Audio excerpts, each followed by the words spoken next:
kam disa pyetje për ta mbyllur këtë pjesën e familjes. Ka patur një episod që mbeti pak si pasqaruar apo mbase jo plotësisht i sqaruar, kur ka patur një tentativë për të sulmuar familjar të tut, ambientet e familjes. Çfarë episodi ka qenë ky? Çfarë ka ndodhur?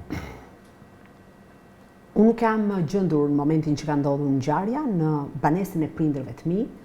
Atë natë në banesë kanë qenë 2 vajzat e mia, babi dhe mami, ka qenë vllai im i vetëm, dhe kemi pasur edhe 2 miq të familjes, një çift bashkëshortësh. Unë fakt isha larguar pak më herët për shkak se kishte shumë njerëz dhe isha larguar. Një person i armatosur me Kalashnikov shkon dhe qëllon mbi fasadën e banesës së prindërve të mi. Sigurisht që është ngjarja më tronditse në jetën time. Jam e bindur që ajo ka ndodhur për shkak të profesionit tim. Familja ime nuk ka asnjë problematik të asnjë lloji natyre. Kam dëgjuar pas kësaj ngjarje teori konspirative, përpjekje për të mbaltosur, përpjekje për të Po kush qëlloi mbi banesë? Unë kam patur dyshimet e mia dhe i kam bërë prezente në prokurori. Nuk ka autorsi. Akoma nuk ka një autor. Përket autoriteteve. Ti e di kush ka që mendon që e di? Po, unë mendoj që e di dhe i kam informuar autoritetet. Mund ta thuash?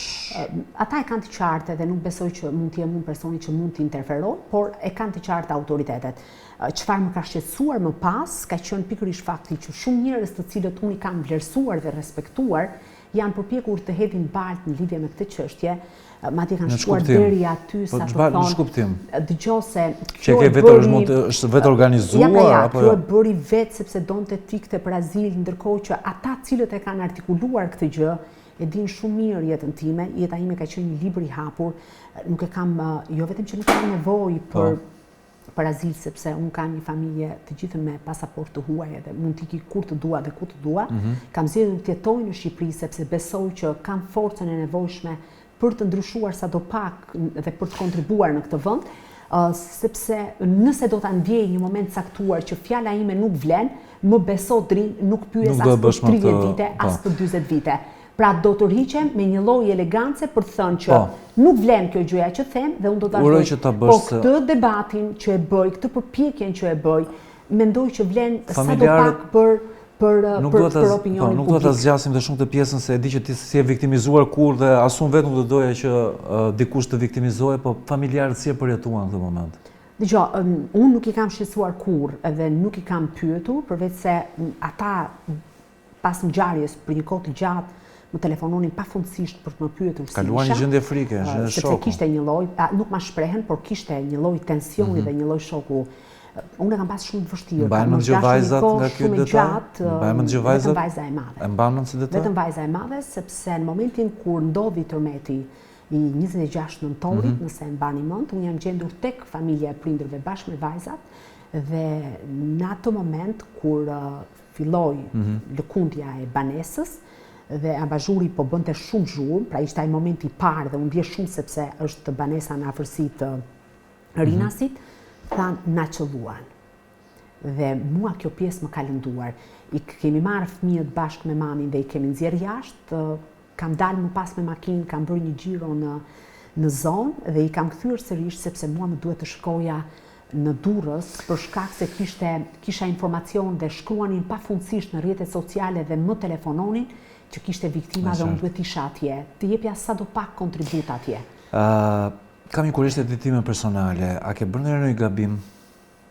Në kuptimin që ke shkuar në shtëpi dhe ke thënë mos duhet ta kisha kursyer një detaj, një raportim ishte egzageruar ose gabime me të dhënat. A kam bërë një gabim, po unë nuk jam gjynore, jam e gabueshme, thjesht më duhet të reflektoj çdo moment. Po unë kam një gjë Drin, sa herë që raportoj, operatori me cilin punoj, redaktorët me cilët punoj, njerëzit ku shkojnë në studio dhe ju keni qenë për një kohë të gjatë në televizionin Klan dhe ju e dini sa herë unë dal nga studiot apo edhe të pyesja nëse e mbani mend, Drin si isha, bëra ndonjë gabim, pra jam gjatë gjithë kohës kërkon një lloj kërkoj jo për shkak të pasigurisë, po. por sepse dua të kuptoj se si të tjerët e kanë parë, se kur je aty brenda, ndonjëherë gjërat marrin një rrjedh krejt tjetër nga sa i ke planifikuar. Kështu që kur unë gaboj, kam kurajon ta korrigjoj dhe ta çoj në fund, ti them gjërat siç realisht duhet të jenë. Po unë s'para lëviz me taksi, në fakt lëviz me automjetin tim, po më ndodh shpeshherë që jo shpeshherë, por në disa raste të marr dhe taksi. Dhe ishte ti duke raportuar dhe ai taksisti po të dëgjonte në sfond. Më tha, kjo Klod Lala, tha, nga i di gjithë këto gjëra, më tha. Sigurisht që nuk e dinte që i di të gjitha vërtet, më tha, kjo tha se kjo delta, thota, unë e di tha se çfarë ka ndodhur kështu. Nga i di vërtet të gjitha gjëra? Pyetje me vend.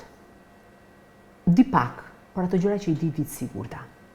Dhe besoj zgjedh bashkëpunëtorët e duhur për të marrë informacionin dhe zgjedh njerëzit e besuar për të marrë informacionin. Ndoshta mund të qaloja në mënyrën se si flisja me njerëzit në vitet e mia të para të punës, po sot kam shumë kujdes në mënyrën se si u qasen burimeve, sepse është shumë e vështirë të krijosh një burim i cili ka integritet edhe që të beson ty për forcën dhe karakterin tënd. Kështu që ato gjëra që i di me siguri dhe kur në asnjë moment, për asnjë arsye, nuk kam bërë një raportim që të kem patur qëllim për të lënduar apo rënduar dikë, ndoshta lapsus e kam bërë dhe jam përpjekur t'i korrigjoj apo t'i sqaroj dhe kur kam gabuar, po kam kërkuar falje. Ç'është kjo çështje e burimeve që dëgohet kaq shpesh nëpër studio, sipas burimeve të mia, sipas burimeve të mia. Unë e përdor në fakt sipas burimeve të mia. Njerëzit e kanë humbur pak besimin te kjo shprehje e burimeve. Çfarë? Dgjoj, një gazetar konfirmohet ndër vite. Domethënë, një gazetar e ka suksesin tek ajo çfarë thotë dhe nëse ajo që thotë qëndron. Dhe unë e sfidoj gjithsecilin që ka vënë në dyshim atë çfarë unë kam thënë, në të gjitha vitet e karrierës time të ndalet dhe të hap të gjitha transmetimet televizive, të hap të gjitha kronikat e mia dhe të më thotë, Klodiana Lala ka gabuar këtu.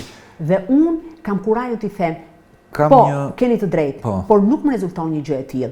Burimet patjetër dëgjoj, gazetari varet nga burimet. Njerëzit rrëfejnë histori, njerëzit tregojnë detaje, njerëzit kanë dokumenta në duar. Po, pyetja ishte a abuzohet ka abuzim pak pas kësaj shprehje sipas burimeve të mia. Në përgjithësi. Atëherë, po patjetër, sidomos portalet abuzojnë në mënyrë të frikshme.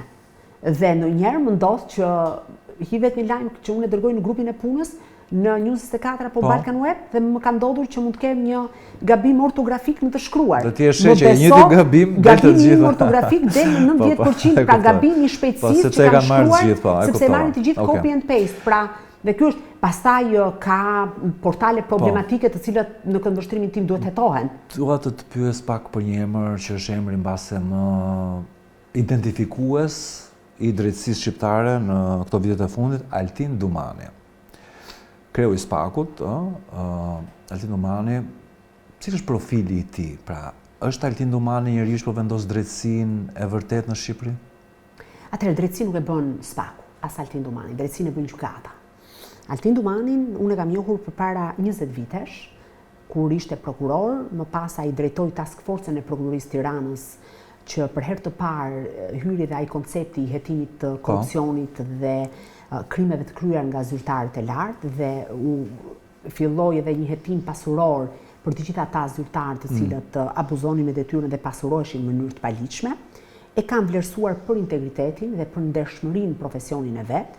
Patjetër që në karrierën time këtë bërë edhe gabime. Do të thonë nga 110-a, se është pak më se jo, ma lër ta marrë fjalinë se janë shumë serioze, sepse kam dëgjuar edhe dëgjose gazetarët e Spakut edhe.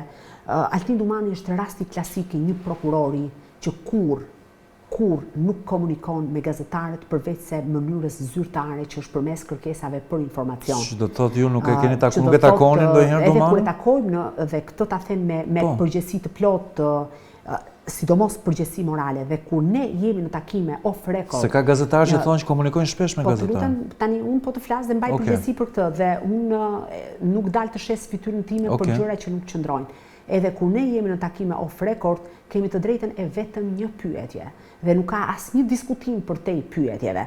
Zoti Dumani ka në këndvështrimin tim një merit, sepse nga një spak i tulatur, nga një spak që merre me arkat e peshkut, shkoi në hetimin e zyrtarëve të lartë.